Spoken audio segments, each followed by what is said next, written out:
Well, good day, everyone, and welcome to Different Stages Radio. I'm your host, JJ, and I'm over the moon today and quite ecstatic to have for the first time on Different Stages Radio.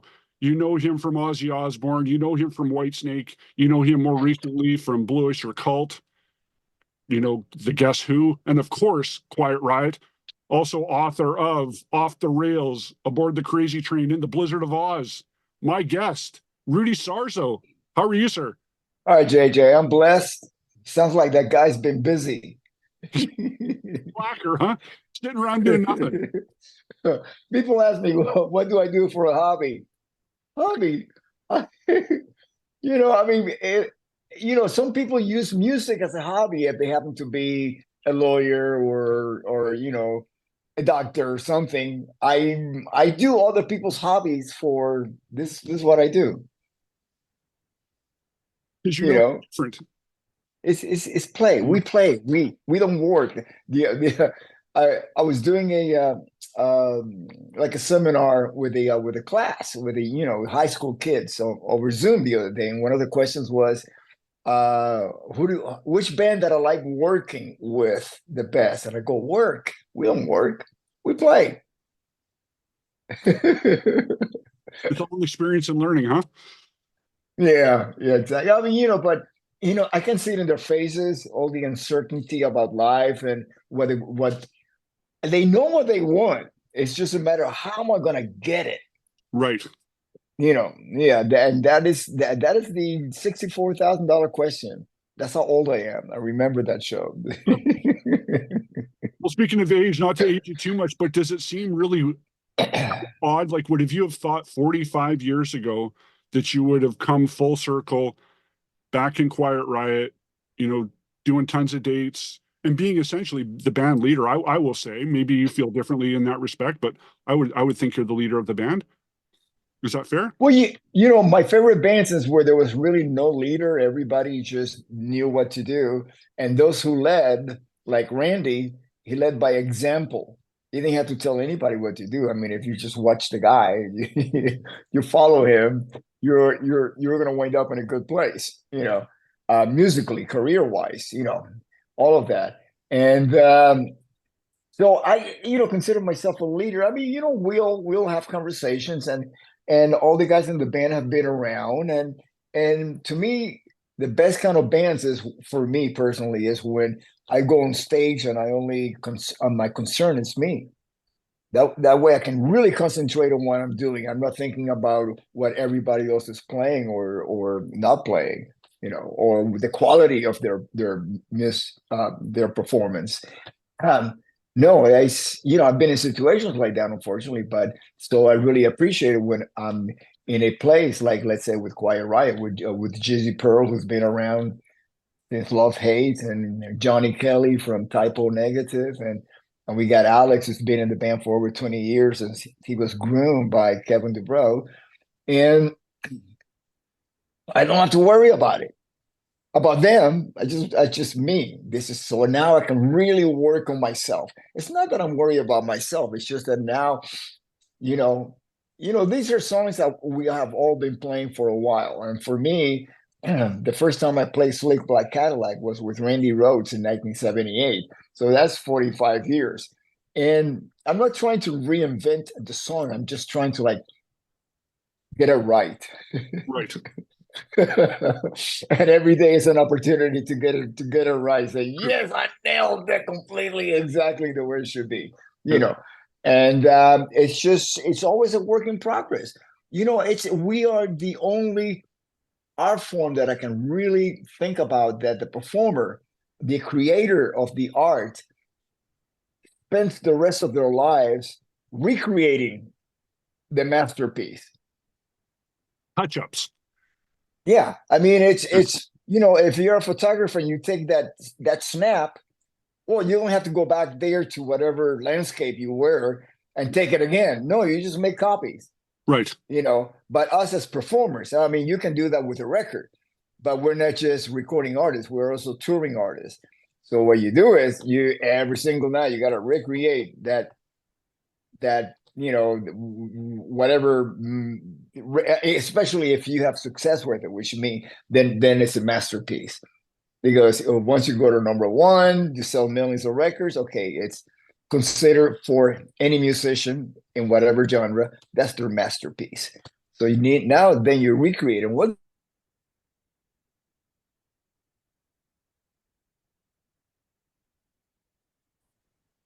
Lost you there you for know, yeah. yeah. So it's basically an interpretation of what you did in the studio.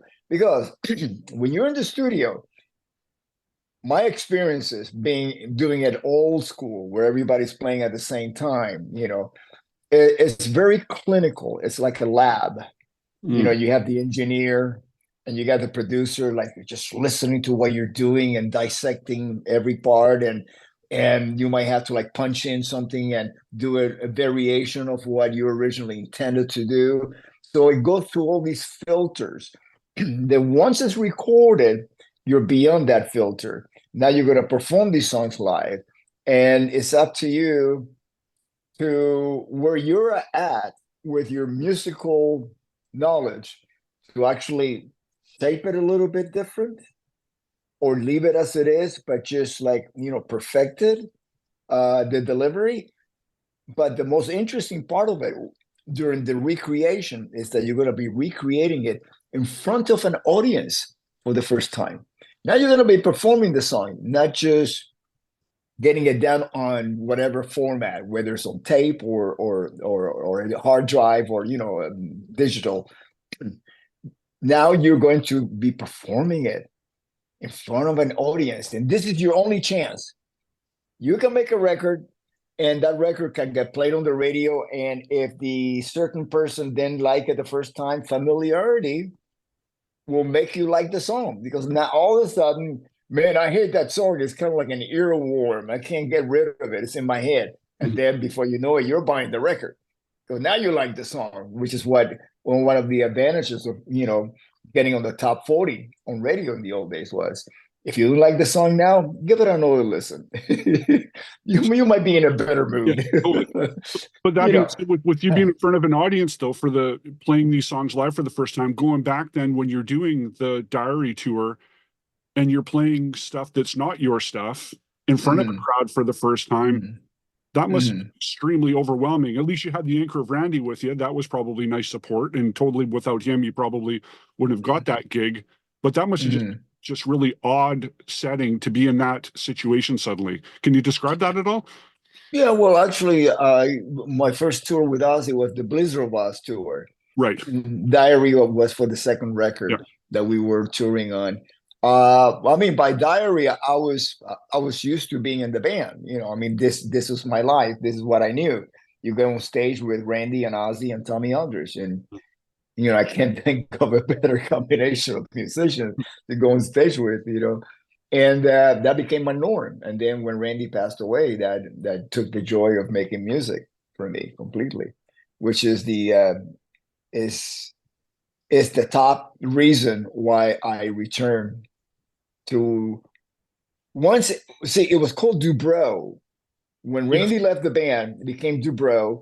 And I used to play with Kevin in Dubrow, and I used to live with Kevin right up until the day that I joined Ozzy.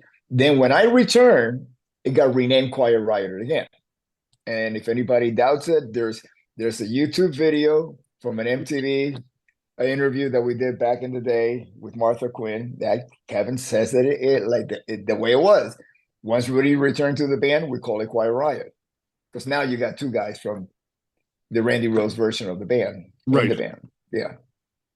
So jump ahead a bit. So when you left Quiet Riot after Condition Critical, and then go to do Hearing Aid, that's something that I've always found just awesome. I really enjoy that as a fan. How was that as a performer and a player to contribute to Hearing Aid? How did that all come together? Well, my contribution was as simple as it gets, because I was just asked to be part of the choir, So did you play it all, or just do some? No, I did not get. Actually, the musicians was the Dio band. Yeah, there might have been. I believe Frankie played some drums along with Vinny, but the core of the band was the Dio band. Vinny and Vivian. Yeah, and then everybody else, and then you got the lead singers, that came in and sang, verses and choruses of the song, whatever. And then you have the background vocals, which is what I was a part of. And was it odd at all? Because I was thinking with Kevin being there at that time and you're out of the band, was it awkward at all for the two of you to be at that point? Yeah, if you notice, I placed myself way in the back. Yeah, exactly. Next to Ted Nugent and yeah, I got it. Yeah. Yeah. And I was kind of looking at that photo. Yeah. I'm that guy. That guy between what's the guitar player from Wasp? Chris Holmes. Chris Holmes. Yeah. And then it's Ted, and then it's me, and I believe Eddie Ojeda. I'm next to him. Yeah. And Kevin's in front. And Carlos is kind of in the front to the side. Frankie's in the front. Yeah. I just didn't want to be. I wanted to participate, to help out, but that was it. I wasn't looking for any other connection. And then we had Mars that kind of followed that, or was that happening pretty much at the same time? Oh, no, it took us a while. I mean, Mars was an independent release we did with Metal, Shrapnel Records. And it was so amazing to play with Tony McAlpine. That's one of my musical highlights. I haven't played with him. So that brought me a lot of joy and musically. And then that was followed by actually joining Whitesnake. Yeah, and I was curious how that came together, because clearly you and Tommy, was it a package? Were you approached, or did you approach management or Dave? Like, how did that come together? Well, if you can follow the lineage of the whole idea, the concept of me joining Whitesnake. Whitesnake was the opening band for Quiet Riot. Exactly. During the Condition Critical tour. Yep. So, I befriended not only David, but also the other guys in the band. I also understood that there was conflict within the group. And so Tommy and I, in 1985, early on, we put our own band together, or at least we started to put the band together. So we were back being a rhythm section. Tommy had left Ozzy, and I had left Quiet Riot.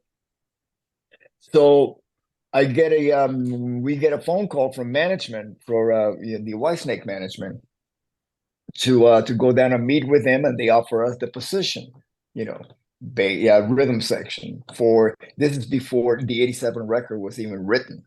Oh, okay. Completely, completely written. This is '85, and because I understood that, and one of the main reasons for the conflict within the group was still in the group.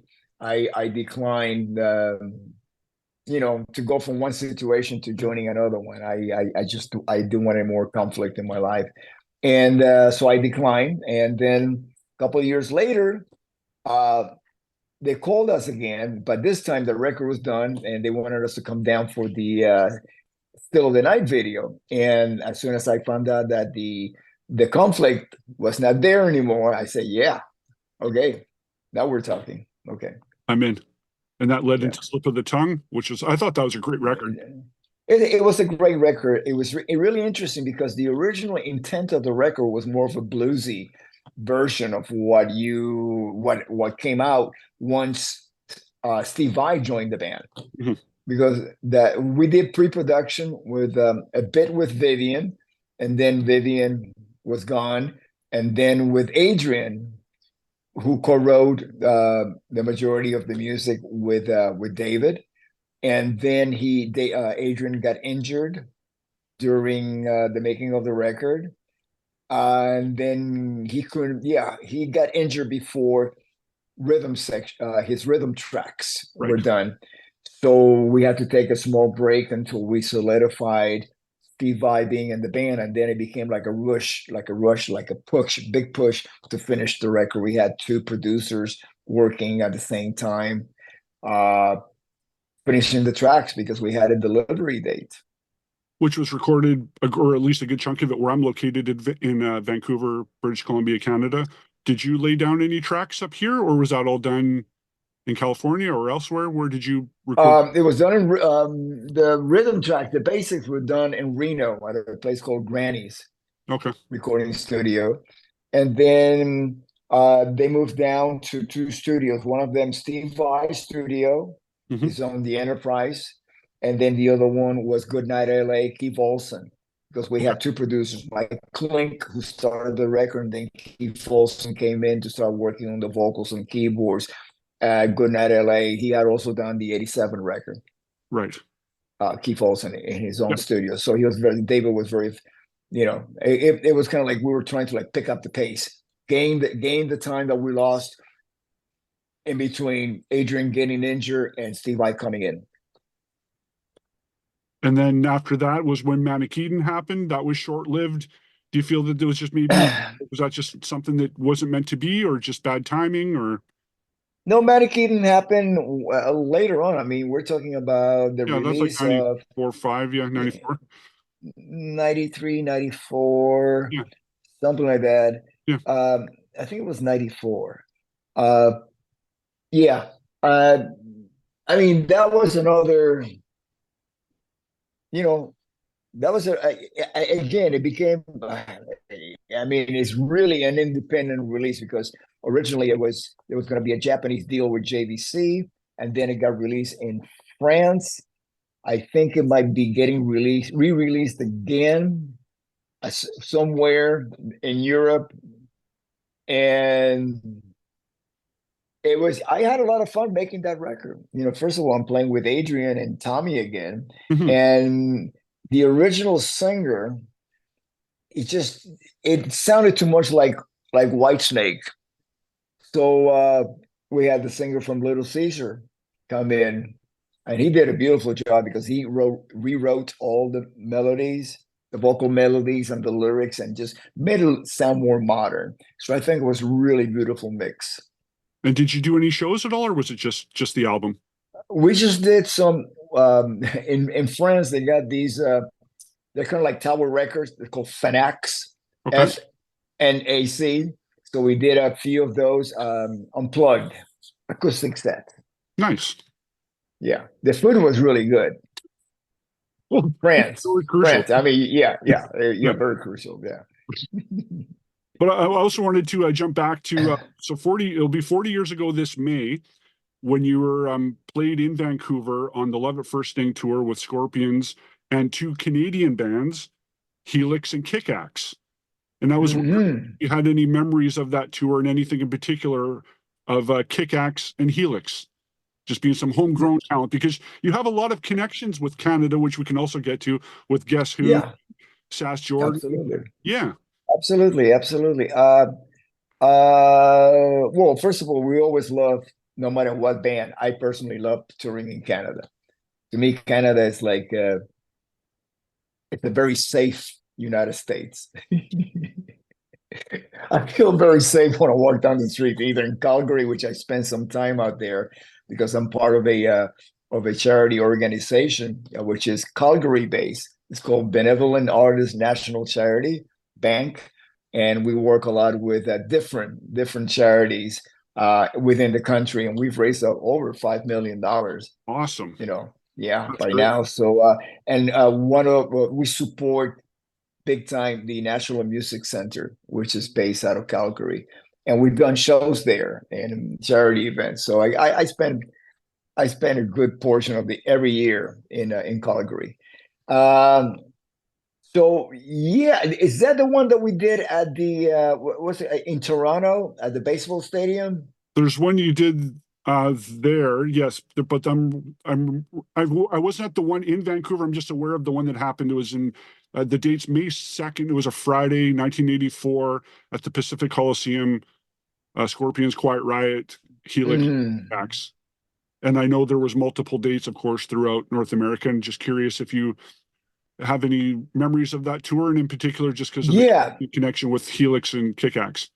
yeah, May '84 we're still been the Quiet Riot Mental Health tour because we didn't go in the studio until after then.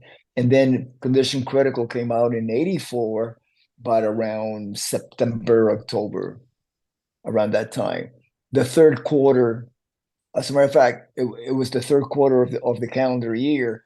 Record companies used to work on, you got the first quarter, which is like, right after Christmas, January, February, March. And then March is when the spring, which sets up all the tours for the summer. And then you got summer that sets up, that's the third quarter, that sets up all the touring for the rest of the year. So the record company felt that we have been on the road too long promoting mental health, and they wanted us back in the studio to record another record. And so I thought it was a bit rushed. We didn't have the technology that we have nowadays to actually make demos on the road anywhere, on the tour bus or in our hotel room. So we have bits and pieces of songs that we actually put together and worked them out to become what you hear on the record. So I think it was really a bit rushed, but that's what came out. I mean, the performances are great, but it's just that I wish we would have had a little bit more time to really work on the actual music, not the performances, but the arrangements, basically.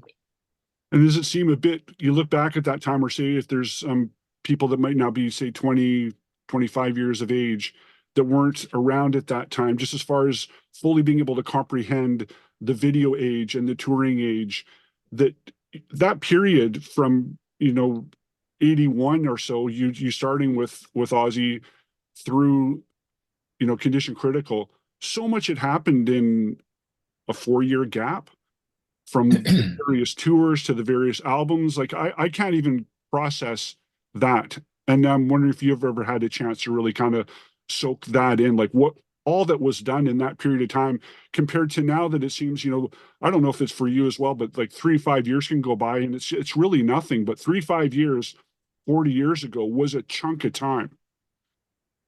Yeah. Well, one of the things that I've learned, I do have a hobby. Okay. That would be quantum physics. Okay. It's more than a hobby, but if I had a hobby, that would be my hobby. And I don't believe in time or space, because even right now we're not going to be in the same space point in the universe as we were yesterday. We're going to be thousands of miles away, right? So we're not even, forget about it. We're not in the same spot, because the sun, our solar system, is traveling through the universe. And then time, once you go into outer space, you look around, it all looks the same. There's no daytime, there's no nighttime. It's space. You're out there, you're in the cosmos, right?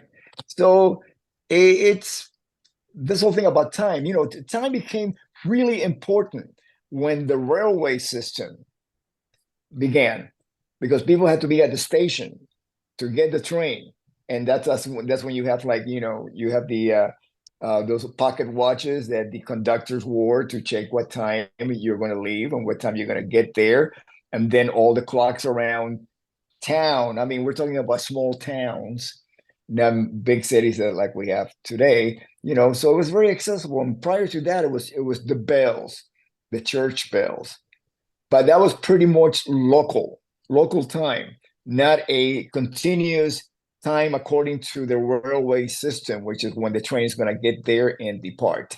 That's when the whole thing started. And nowadays is if you're on Wi-Fi or you have any streaming, internet access, your time is going to be correct, in sync to everybody else's time. So this time has become much more important than it used to be. True. But I appreciate your perspective. That's a very, very interesting take. I like that. But regardless, so there was still a bunch of stuff in a small period of time. That was impressive. Like from those tours, because you were doing incredible tours, from the US Festival was in there. You're touring with Iron Maiden. You're touring with Priest. Like that's just incredible. But then again, just like going on stage every night with Randy and Tommy and Ozzy, it's my norm. My norm became, what we were doing with Quiet Riot, doing all this stuff. People ask me, how do I do this? And I wrote a book, Off the Rails, and in the second chapter, or is it the first chapter, I close it by speaking about my spiritual experience. that basically I made an agreement with God that as long as my fingers were going to keep moving, I was going to keep playing. Now I happened to be sleeping on the floor at Kevin DeBro's apartment. I had just turned 30 years old, which 30 years old, 40 years ago was you're done. Yeah, true. You're done. Yeah. And I'm going like, you know what? I surrendered everything, to God. And that's every time I let God take the wheel, I'm going to be okay. Beyond okay. I'm going to see things that I couldn't even imagine because my imagination is not as vast as God's imagination of what I can achieve. So I just leave it up to God. Your smile and aura says it all. Yeah, just very simple. It's right there. So as far as all the people that you have played with, is there anybody along the way that you were maybe surprised you didn't play with or would have liked to have played with that you could have played with? Yeah, most of them are so scary to me. I can be, I've been a fan longer than I've been a professional musician. So I have to learn to tame my fanboy. Because it's pretty cool. That is cool. Once you're a fan and then you're like jamming with somebody that is like totally. It's like holy shit, this is awesome. Yeah. And I love that so much that I don't want to I just let it run wild, So I mean, I have to like catch myself. I mean, there's been a few like let's say towards the end of Keith Emerson's life, I became pretty good friends with him. Okay. We used to hang out, go to dinner, and hang out. I never told him I was a fan because by then I learned. I told other people, big time musicians, and then our relationship just completely changed, But there's a side of me that I mean, I believe that now he knows how much, he meant to me, in the spirit. But it would have been pretty cool to tell him, like, how cool it is to be hanging with him because of all the reasons, So he's number one for you. Well, I mean, there's so many number ones. I mean, there's him. There's I mean, but people that I've met, definitely him. He's like at the very, very top. But I mean, all the people that influenced me, like Jimi Hendrix and Jeff Beck. Yeah. But then again, if I would have, I mean, I had an opportunity. Jeff Beck did Rock and Roll Fantasy Camp, and I've been a counselor there for over 10 years now, way over 10 years. And he did one of the camps, but I was busy on tour. So that would have been kind of like weird, kind of like, for me to be in the same room with Jeff Beck. Because it's like, he scares me. I can actually hear his talking through his music. Right. It's not just notes. It's like he's talking. It's weird. It's like you're hearing a dog talk. Kind of like, whoa. Where'd that come from? Yeah. Cool.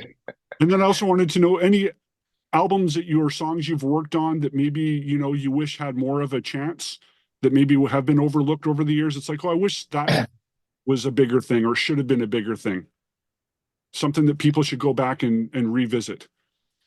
Yeah, I would have to say, something that recently I did revisit because people's fans started writing saying, wow, I love your playing on this record.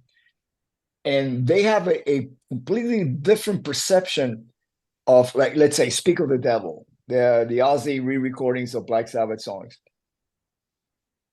I know how that record was made. We didn't have enough time. So it was, there's not a whole lot of finesse. It's very raw.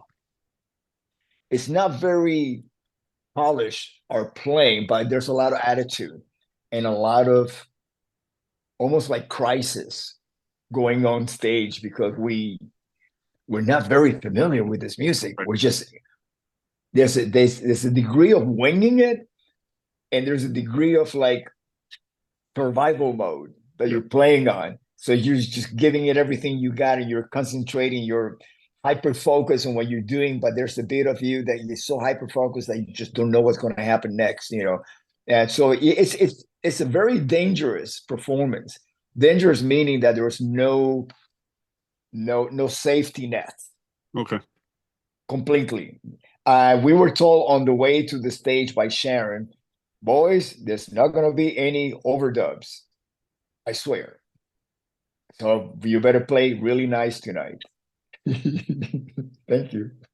And so we did that over 2 nights, and I listened to it, and even though there's a little peeve about it is okay. So we were playing at the Ritz in New York, which was like a showcase club, and it was not like an arena or a theater where things you could really isolate for a live recording. So what they did is they got rid of the monitors, all the wedges, except for Ozzy's wedges in front. There was no in-ears back then. And so they did not mic my bass amp. It's all direct.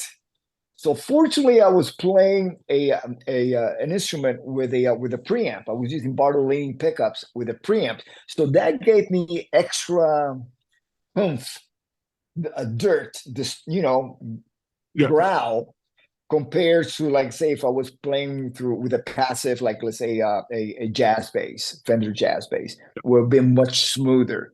And I needed that, aggression for Black Sabbath songs, because they have to be, got the meat.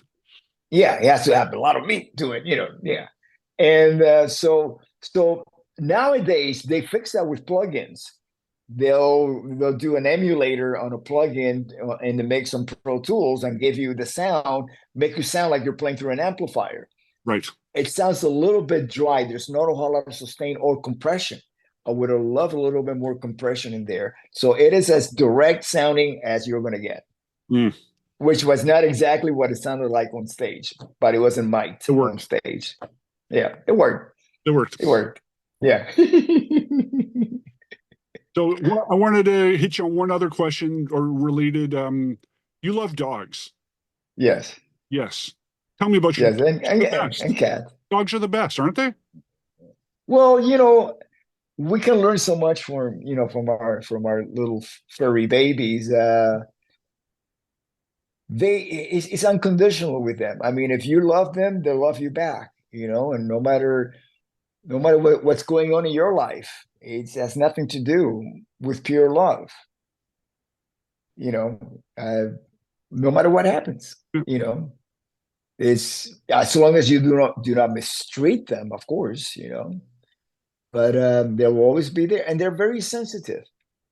They know when you're a little bit depressed or for whatever reason, or down, or you're not feeling well physically, and they come and they comfort you. The perfect creatures, really. They are the best. They are the best.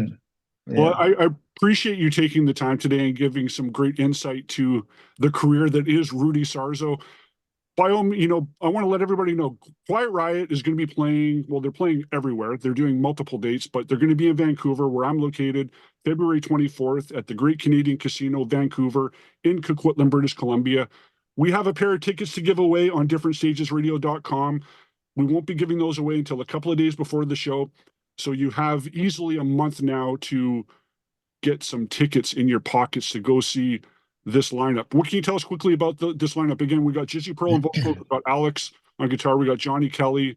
I think you got a band. I've seen some footage. Sounds awesome.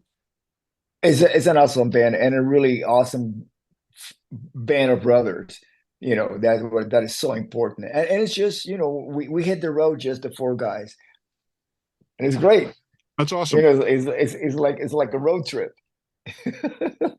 4 guys, we land at the airport and they pick us up, or sometimes we drive between gigs, and we just stop at a Cracker Barrel. Perfect. Get her done. Well, thank you so much. This was a good time. Hey, everybody, this is Rudy Sarzo from Quiet Riot, and you're listening to JJ on Different Stations Radio. Bang your head! Awesome.